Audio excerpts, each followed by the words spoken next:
Welcome to Qi Body and Spirit, the Way of Biohacking podcast. We were in a 2-week hiatus, but now we're back.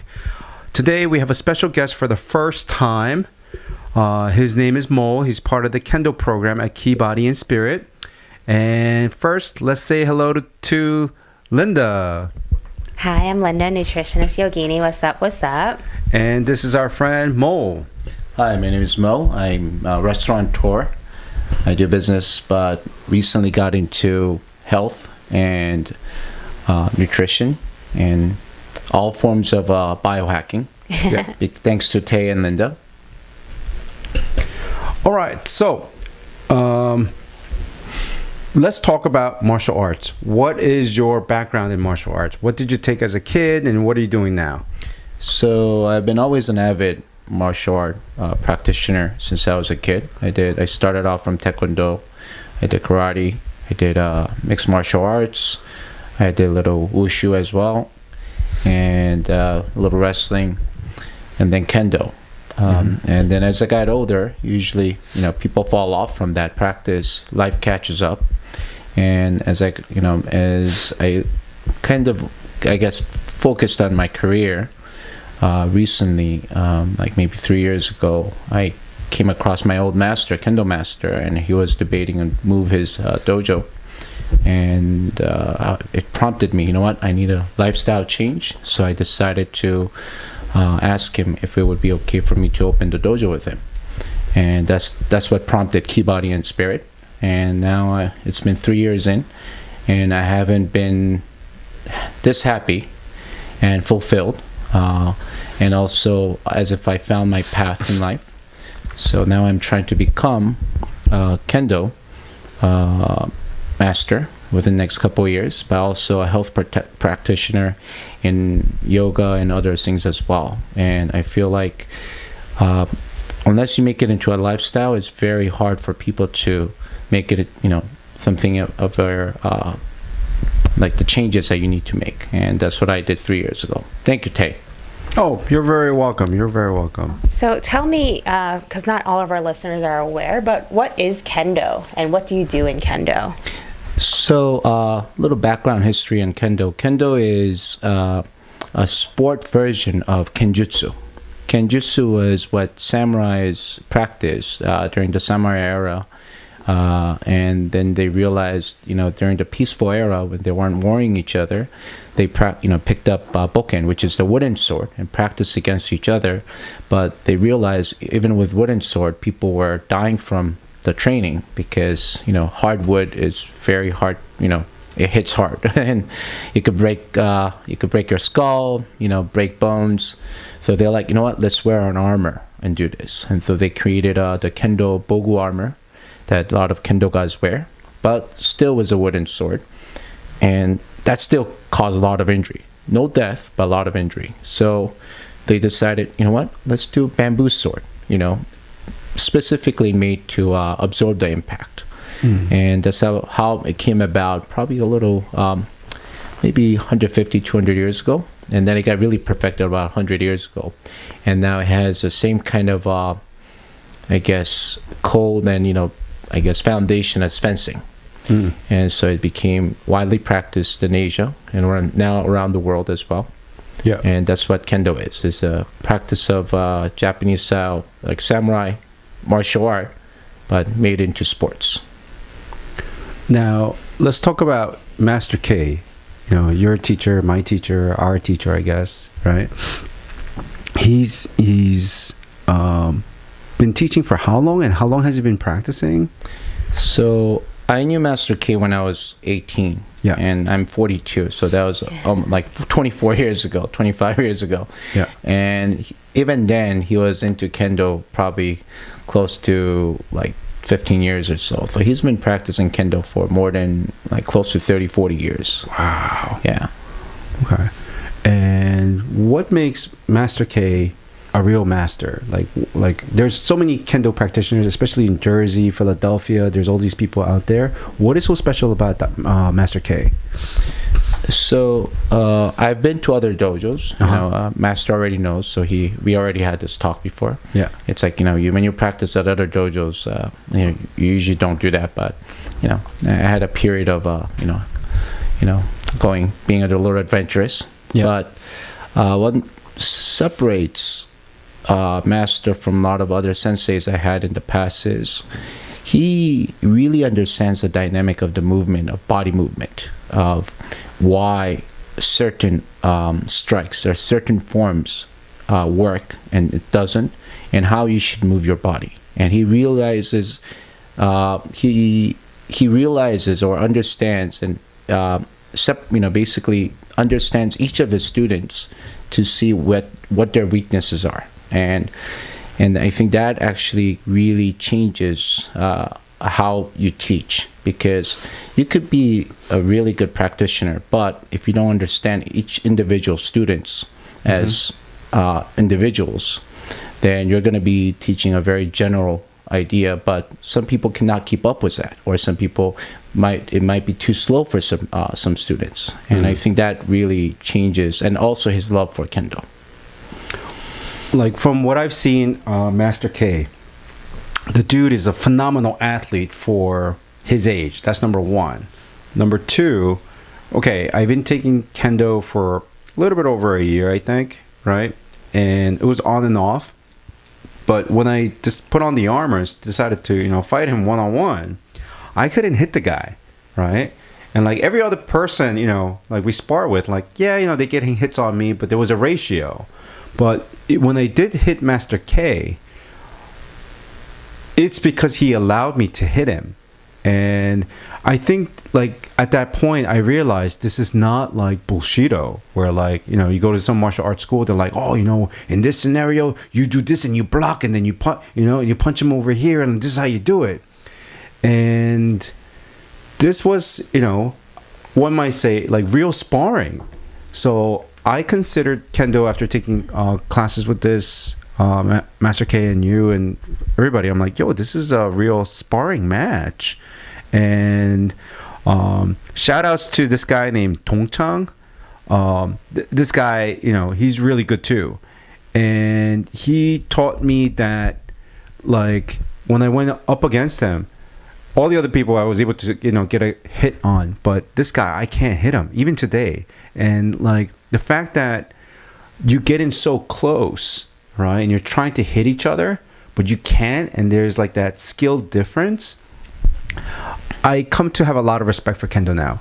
Before that, I didn't know what Kendo was, right? But ever since I started practicing with Master K and you, I've developed this, like, respect, because it's literally 3 moves, right? Or there's 4, but what we learn as basics is 3 moves. And there's a famous saying by Bruce Lee, a person who knows 10,000 moves or something like that, versus a person who knows that one kick, who practiced it 10,000 times. That person who practiced that one move 10,000 times is more dangerous. And I couldn't help think about that quote when I was practicing Kendo, because you're literally learning head strike, wrist strike, and torso. Waist, yeah, the torso strike. Okay, now there's adults coming here, and there's children coming here. Yes.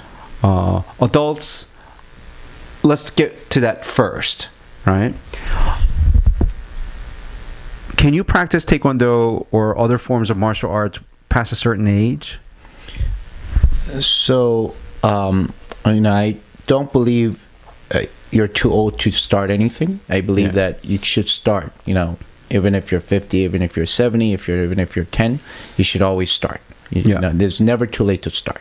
Yeah. But to be able to to compete in a higher level, certain martial arts do come with risks. I practice MMA, I practice other forms of martial arts, and one of the realization is, as I'm pushing 40 now, a little past 40, is when you get injuries, they take a while to heal as you get older.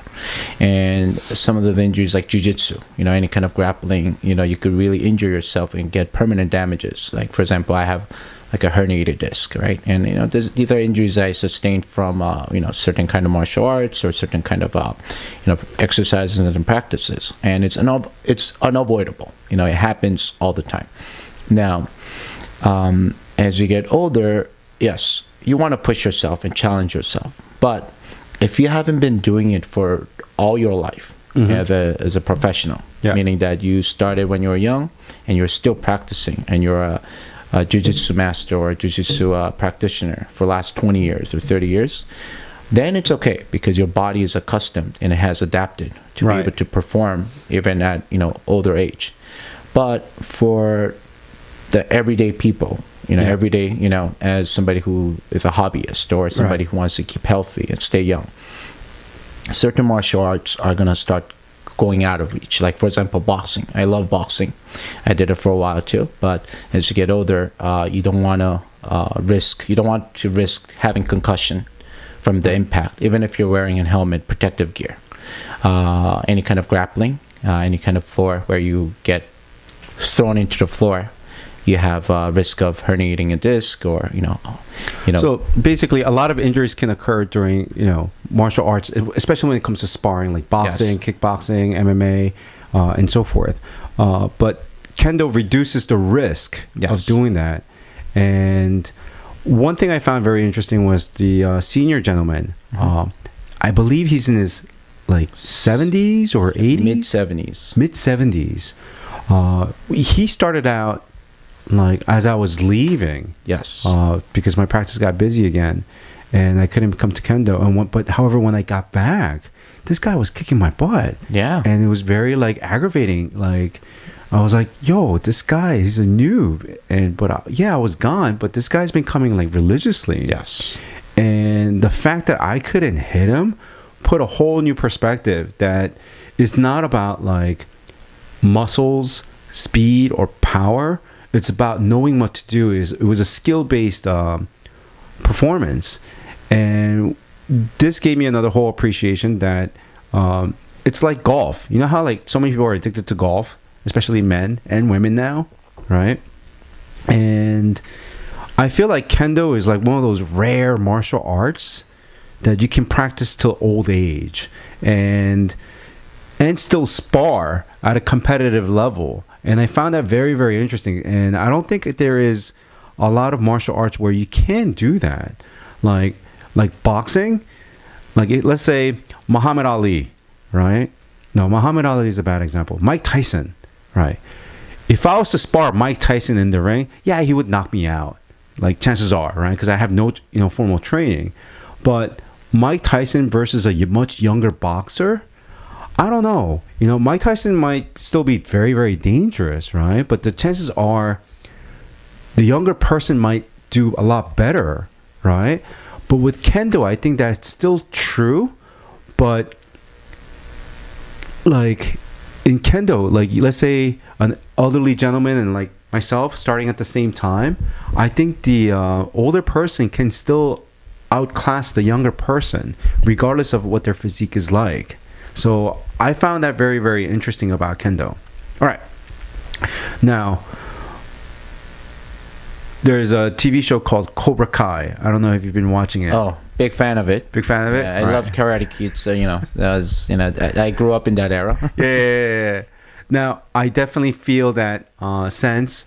The original story, Daniel LaRusso, he goes into a new town, new high school, and he's trying to make friends, and he ends up, getting into an altercation with another kid, and they start learning karate, and you see these kids who are bullied, transform into a person that can stand up for themselves. How do you see? I mean, that's a movie, right? Yeah. Obviously, we're not training young kids to go combat their bullies in school, right? How do you see martial arts as a Kendo, right, changing these kids that comes?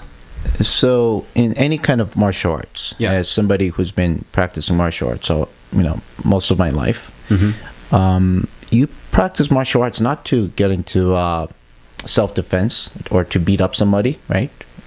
It's to learn to avert the situation.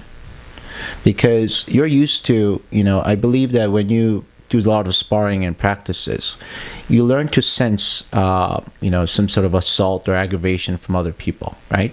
So what I usually teach a lot of my students or kids who are coming to practice is I tell them, you don't practice martial art to get into fights. Right. Instead, you look out and you avert the situation by being in control of the situation. Like, I'll give you a good example. I remember this was a couple of years ago. It was at a retail store.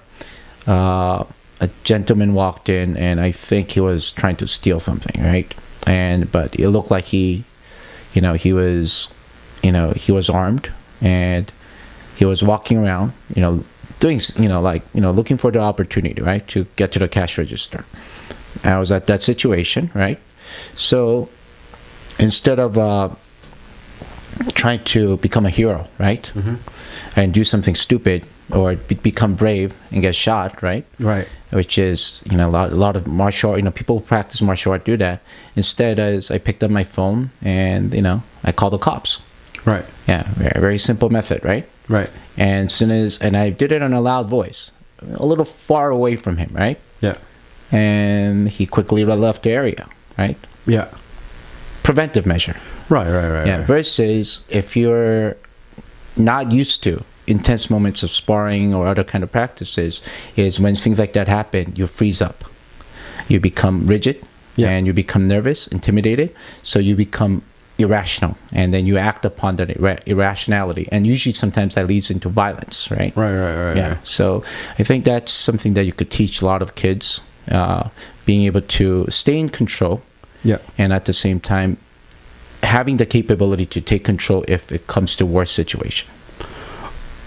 So tell me a little bit, since in this past year, you've suddenly started teaching a lot, and how that has impacted your personal life, especially in working with children.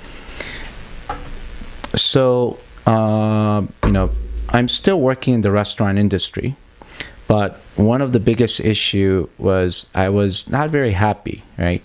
I guess I was happy, but at the same time not happy, because I was getting unfit. I was leading a very unhealthy life. And then I made the decision to, help out my master, work as assistant. And I started teaching kids. And one of the biggest impact that the kids had on me was a lot of the students who showed up, the parents brought them because they were all had bad posture, or they were addicted to video games, or they were constantly on their iPad, their cell phone, and other modern mechanics. And it gave them a kind of like the tech neck, and at the same time they don't like outdoor activity. Right. And it's like a common theme, like among a lot of the students that come, right? And even the adults who come, and I had the same problem. Everybody has this modern problem. And then once a lot of the students came across Kendo, and then they started practicing what they were playing on their video game, right? Now, and I'm sure everybody's a fan of Star Wars, a fan of The Witcher, right? All these shows that have amazing heroes, with swords, blades, with weapons.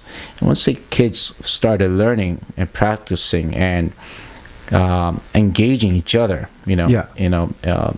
in sparring and tournaments, they realized that video game is great, but real life is better. Right. And some kids, because they were so stuck at home and only playing video games, of course, COVID had a huge part in it. They lacked confidence to go outside, confidence to engage. But now, because of Kendo, they're changing. And then I have kids who come religiously. They made such huge improvement on a very short period of time, that in a couple of years they're gonna probably beat me. Right. One of the things that if you're a parent listening to this and really considering about sending your children to any martial arts, they have to know this. Like video games and all these smart devices today, they're so geared to be highly addictive because they got this like reward system, right? You play for a little bit and then you come over this obstacle, there's a reward, and that reward is like a better sword, and that better sword or a better weapon allows you to attack better, so you get able to attack better monsters and better prizes and better points. And then there's another reward system, and the reward system never ends. And to compete with parents being stuck at home during COVID, oh, you're not doing these things right, go out there and play. And then they go out and play, they're usually by themselves or their friends are not interactive, and it's just not real conducive to growing. Like, I think in very urban areas like basketball, that's why you see a lot of teenagers go to basketball and they stay out of trouble, right? And I think Kendo, for a lot of the video game kids, were able to relate that they are their own video game character. And just like a video game, this is very, very difficult, but there is a reward system, because the better posture you have, the better strikes you get. And when I first met Master K, what he was saying, I'm like, yo, this guy's not even a doctor, but he knows concepts that most doctors would not understand because he knows proper form. And I was like, whoa, he's totally right, because he's like, Tay, you're hunched over, right? And I'm like, I'm hunched over? He's like, yeah, you're not generating power because you're not standing up straight. And I'm like, I know this stuff, right? It's not like you teach a posture clinic. So I thought that was very, very uncanny. Now, from Ken in Japanese is sword, yes, right? Do means the way. So there is a level of Taoism. Yes. Like there is culture in aspect of it. So that when you walk into the dojo, you bow to the space, right? Because that's where the Tao flows, right? And there is a master, Master K. You bow to the master, and then you enter the space. And you forgot, you bow to your practitioners. Yeah, your practitioners. Okay. 3 bows. Three bows. Yeah, 3 bows. Okay. And there is historically, right, a difference in Japanese Kendo and Korean Kendo, right? And where does Master K fall under this? Because I think for our members, they should really know this, right? So a lot of our members already know this, and Master makes it very apparent. He's very very direct about this. Yeah. So we try to practice with a lot of other Kendo schools. Like we have an ongoing relationship with Stony Brook Kendo Club. Yeah, those guys are amazing. Yeah, they're really awesome group. They're like 70 people plus. It's a huge group. Yeah. And what they were surprised by was when they came to our dojo was the way our master taught. Yeah. So the difference between Japanese Kendo and Kendo practiced in Korea. Yeah. Actually, this was a little more olden days. Nowadays, it's changing a lot. But one of the ideas, it's when you're striking, you're not really striking to get a point. Right. But you're striking to make a cut. Right. If this was a live blade, you'll cut the other person down. Versus Korean Kendo, they do a lot of point system where you tap the other person, right? It's still a point, but it's not a proper cut. And that has to do with how you swing the sword, how you strike the other person. And believe it or not, when you make a proper cut, you're kind of sailing the sword. It's almost kind of like an edge alignment, and then you strike. But at the same time, your posture in your striking is not hitting the person on a downward motion, but almost like a forward motion, and you create a very distinctive arc. And a lot of Kendo-ga try to master that. It takes them 10 years, 20 years, 30 years to master that. And our master understands that aspect of Kendo. So yes, our master, he's very grounded on fundamentals and tradition of Kendo, where it's used for striking, not striking, but cutting. Right. But this also has to do with master's practices. Right. He's a Kendo, very high dan in Kendo, but he's also a 6th dan in Iaido. Right. Which is the art of cutting. Drawing the sword and cutting. So he understands the blade very, very well. Right. Yeah. Okay. Cool. Now, Linda, like, you practice Tai Chi, right?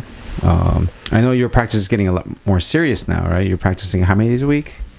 Consistently 3 times a week, and then depending if there's like a workshop or not, I go to practice, or if it's not raining, I go to practice. So ideally 5 days a week, but 3 days for sure. And you started doing the push hands too?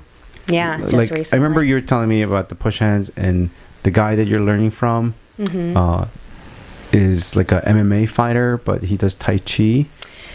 So right now, I'm studying under 2 masters. I followed my Sifu Lenny Aaron for almost 20 years now.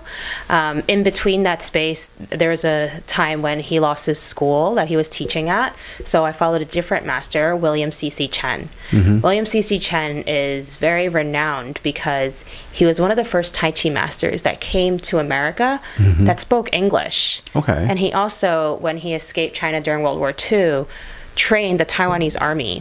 Okay. Wow. So he started a school in New York City, and both his children have won championships in MMA and boxing. Wow. Yeah, so it's really interesting because I went to his form refinement class. Right. And then at the second half of the class, we all put on boxing gloves and started punching. Right. And this is not normal for a Tai Chi class. Yeah. So when I heard this from you, I was like, this is very weird because there was a guy named Xiao Shudong, right? He's like an MMA guy, and he went around fighting other Kung Fu masters, right? But then like the age gap was just like too much, or the fitness level was just, or the weight class was too much, right? Go on. So if you're going to bring up Shashadong, I would like to defend a lot of the traditional martial artists he fought. Yeah. Because he was not specifically going after, real Kung Fu masters or Wushu masters or Tai Chi masters. He was not going after. He was going after a lot of the Bushido guys. Yeah. Guys who are conning people. Okay. That they were masters, but they were not. Okay. Because I've studied Wushu. I studied a little Kung Fu. I've studied different martial arts. A real master in any kind of martial art, if he's a real practitioner, it always leads to sparring. Right. Yeah, and if you're not tested in the ring, if you're not tested in sparring, then you're only doing half the martial art. Right. Of course, there's nothing wrong with just doing forms, right? Yeah. Because not everybody needs to get into the ring and get physical. But he was going after people who were kind of conning people who are not real martial artists. Okay, got it. So, who was that?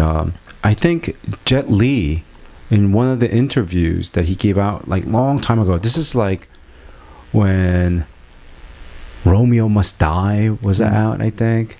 Good times. Yeah. I love that era. Yeah. Who was it? DMX or somebody was in that movie? Yeah. And he gave an interview saying that like in China, it was not real martial arts because they were only practicing form. Yeah. Right? And I think after the Cultural Revolution in China, I think China banned sparring. Yes. Was that right? Yes. So I do a little history buff. Yeah. But one of the reasons, like you guys all seen Huang Fei Hong movie, right? Yeah. Okay. So during that era, martial art was very, very widely practiced in China. Yeah. And different schools would always compete against each other. And it was always practiced by sparring, right? Right. But this was real Kung Fu. This was when we were talking about fist to fist, weapons to weapons. After the communist takeover, the party did not like having people practicing martial arts in groups. Yeah. Because that could be easily evolve into a resistance group. Right. And they overthrow the government. So they banned many practices from competing. They only allowed, forms, and they didn't allow large gatherings. Right. So it's politically it's a right move to protect the government, but it was horrible for martial arts as a whole. Yeah, martial arts as a whole. Do you remember that guy? I remember watching a Korean movie, right? It's called Parame Fighter. Yeah. The Wind Fighter or something like that, if you translate it. Yeah. And he was a Korean dude living in Japan. Yeah. And he won like the karate championship in all of Japan. And he's famous for like, the animal activists is going to hate me for this. They were killing bulls. He was hitting bulls in the head, and he would crack the skull and kill the bull, right? And Bruce Lee, before he died, he said that if I have an idol in the world of martial art, like this is the guy, because he trained in Mount Fuji, and he lived there for like Miyamoto Musashi, the sword saint. And he came down and he sparred, like he got into sparring with all these like schools, and the old traditional like break the at least in the movie that I saw, he was breaking the boards of their school names, right? And he went doing that everywhere he went, and he became like notoriety. Like, I think martial arts had a huge sparring background, and then not anymore. And now there's UFC. So like, I think there's like a misconception that martial arts, well, at the same time, it's not wrong, right? What they're like, I think it's because of this. And I think if there's a reemergence of martial arts with like a lot of sparring component in there, right? I think there's going to be a resurgence in martial arts and how it can train young people, like code, honor, discipline, and respect. And respect. Yeah. I think a lot of this generation is kind of lacking that. So when I see like Cobra Kai, I'm like, yeah. I mean, like, I hate to say it, like, Cobra Kai, what was it? Strike first, strike hard, and no mercy, right? I think that part of, and I'm not saying like that's what's needed in society. I think society of the upcoming generation is a lot softer than our generation per se, right? And I think there needs to be some sort of balance, right? Where like we had to learn how to become softer because we grew up in a more harsher era. And I think the younger generation need to learn how to become, I'm going to say, tougher. Is that the word? Right? So this generation, I find, has a very short attention span. And that's just not just like Gen Z and Gen Alpha. It's like millennials too are developing this really short attention span due to the rise of technology. And the problem is that sparring is great, but traditionally, you don't learn how to spar first. You learn form, and you practice the form day after day, year after year, before you touch hands or apply anything to anybody else. Yeah. And that's something like even I'm recognizing now, like, I practiced form for like 20 years and now I'm ready to push hands. Yeah. And this was like a huge hurdle for me to overcome for like my personal, like, I'm just not an aggressive person. But for a lot of people, they're trying to skip and do the free form immediately. The free form to me is the sparring, when you can't break the rules until you know the rules. Right. And the rules are you have to learn the basics, the form, the respect, the honor. And then once you understand all that, then you are given the gift, the prize of being able to spar and face an opponent. 100% agree with what Linda is saying. Usually when somebody starts Kendo, we usually make them do swings, basic swings, for about 2 months or 3 months before they could ever get into a sparring match with anyone. Because if you don't know how to control yourself, right, and you don't develop the muscle memory, right, and also the discipline to behave properly, if you go into sparring, what happens is you become just a brawler. And we're not looking for that. We're not looking for people to just get into fights. What we're really trying to do is practice a form and reach a certain level of finesse and a skill set level. And we want that. But a lot of people, try to skip that and they just want to go straight into sparring, right? Because it's fun. Yeah, it's just fun. But what happens is people who jump that, a lot of people fall out. Yeah. Because, this is so boring. I'm doing this every day.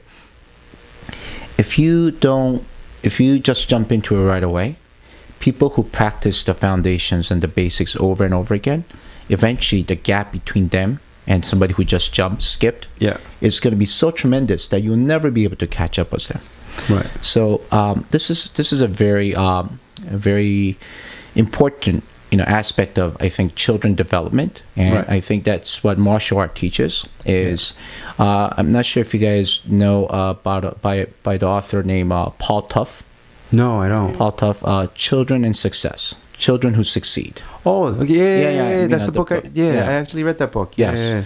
So You gave me that book. yes, I'm the one. I'm a big I'm a big fan of Paul Tough. The reason for that is he's saying that kids, growing up in different societies of different kind of economic backgrounds or support. One of the biggest aspect was it wasn't because they were given a better environment, better parenting, better all the support. It's not because of that. It's kids who do well and who succeed in life Yeah. are taught grit. Yeah. And a lot of kids are not taught grit at a young age, Right. because this age is becoming more prevalent because we are in an age of instant gratification. As soon as we do something, you get some sort of prize right away.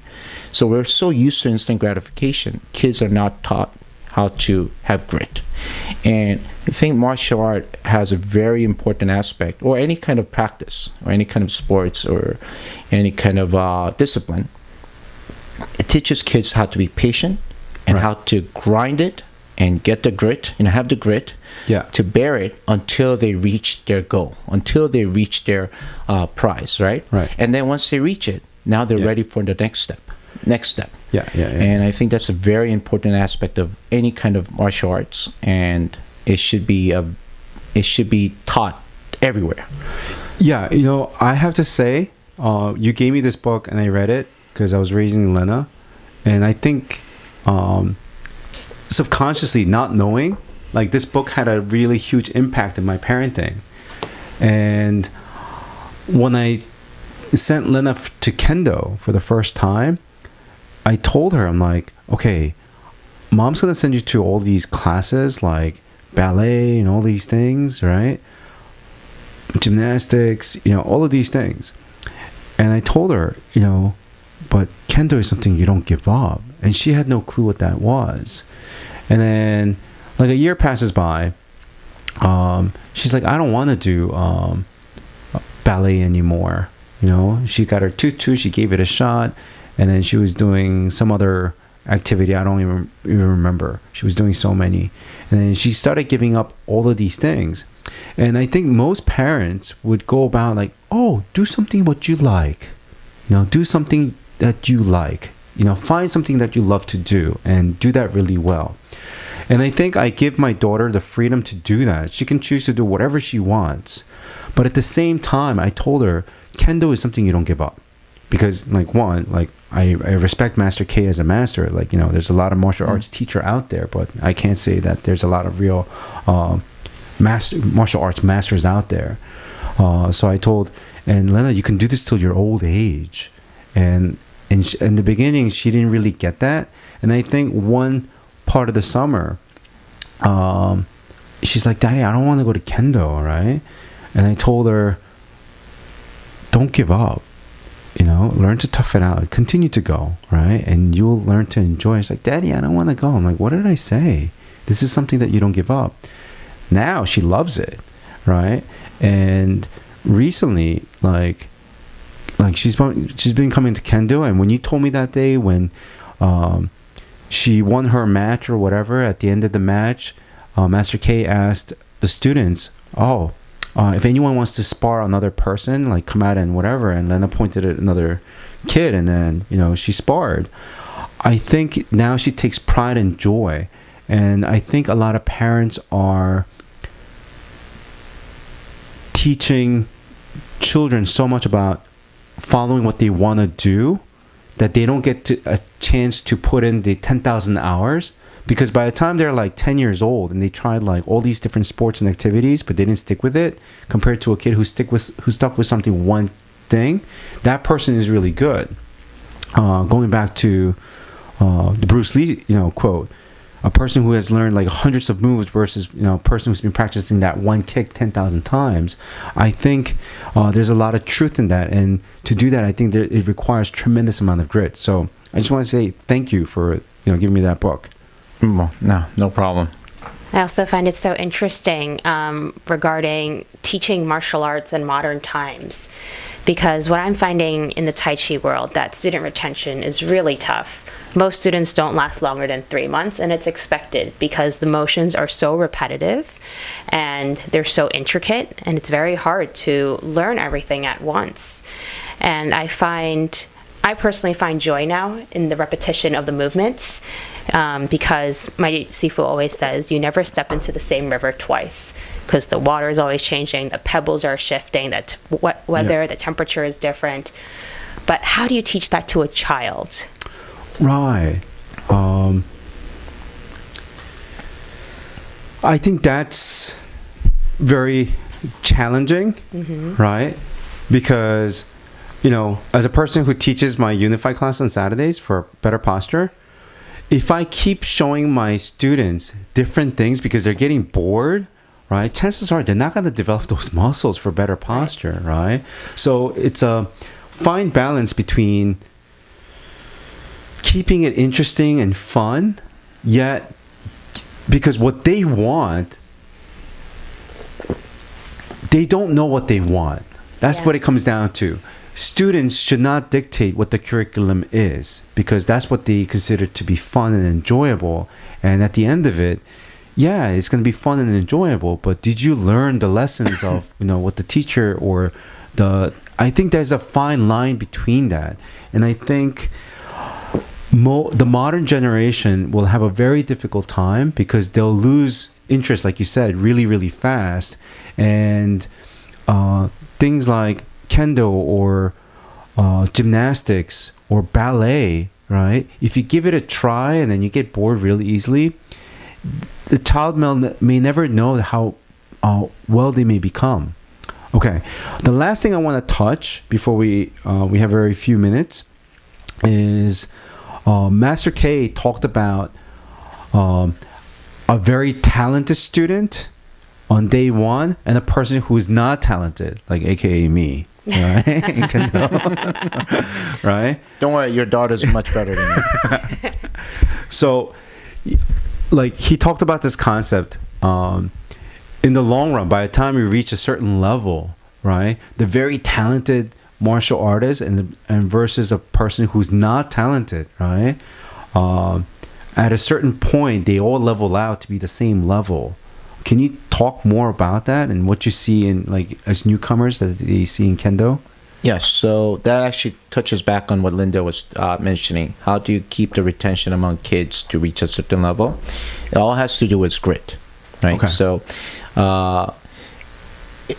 it's the instructor's job to keep the kids interested, right? So what we do is we try to reward the kids at the end of the class if they do their practice and training until the end of the class, and keep up the interest long enough until they reach a certain level and they find the joy of Kendo by themselves. They go, oh, this is the beauty of Kendo. One of the kids' realization was he realized the beauty of the strike.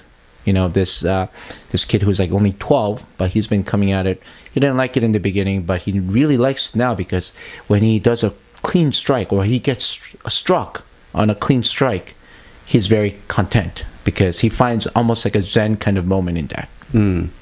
Now, even if you have talent, or even if you don't have talent, if you put in the hours, if you put in the grit, right, you have the grit to bear it out until you reach a certain level, as you said, eventually people plateau.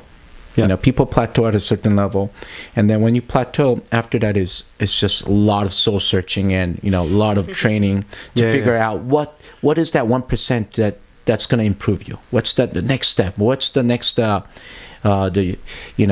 moment of realization, right? So it's with everything else in life, right? It's not really about how much talent you have, but it's about how much effort and love you could put into it. Because inspiration and love, overcomes. So this is a very, this is a saying that one of my coaches told me, right? a hard worker, like a talented person can never beat a hard worker, right? Right. And then a talented person who's a hard worker could never beat a talented hard worker. Right. And then what he told me after that was, it was a she. And what she told me after that was, a talented hard worker could never beat a person who enjoys it. Yeah. Okay. So somebody who enjoys it, Yeah. that it's not going to be considered a training. That's not going to be considered grunt work. That's something they're doing out of enjoyment. Right. And I think finding enjoyment in what you do is like the secret of being able to reach higher levels. Yeah. And the secret of longevity. Yes. Okay. Wow. All right. Our time has run out. Mo, we got to get you back, and we got to get another Kendo member in here. Him and I have been talking about it for a while. Louis, if you're listening, you got to be on the upcoming episodes. So, Linda, any final remarks that you want to share? I know you're going to Costa Rica for 2 weeks. Yeah, so it'll just be you and Nikki for a bit. Yeah. So we'll try to get a lot of the stuff out. No, you're gone for more than 2 weeks. Yeah, I'll be gone for like 5 weeks. We're going to miss you. And when you come back, for those who are listening to the podcast, take a look at the video on YouTube, because this is the before picture, because when she comes back, she'll have this yoga glow that she had last year. All right. On that note, Mo, anything you want to share before we go? I believe life is too short, so if you have passion or if you have interest in something, never be hesitant. Take that step, take that plunge, and you might find it to be the best decision you ever made in your life. Awesome. All right. On that note, thank you for tuning in, and please hit that like button and subscribe, and mention any comments in the section below, and please share this episode with other people, and we really appreciate your support. And until next time, take care. Bye. Bye.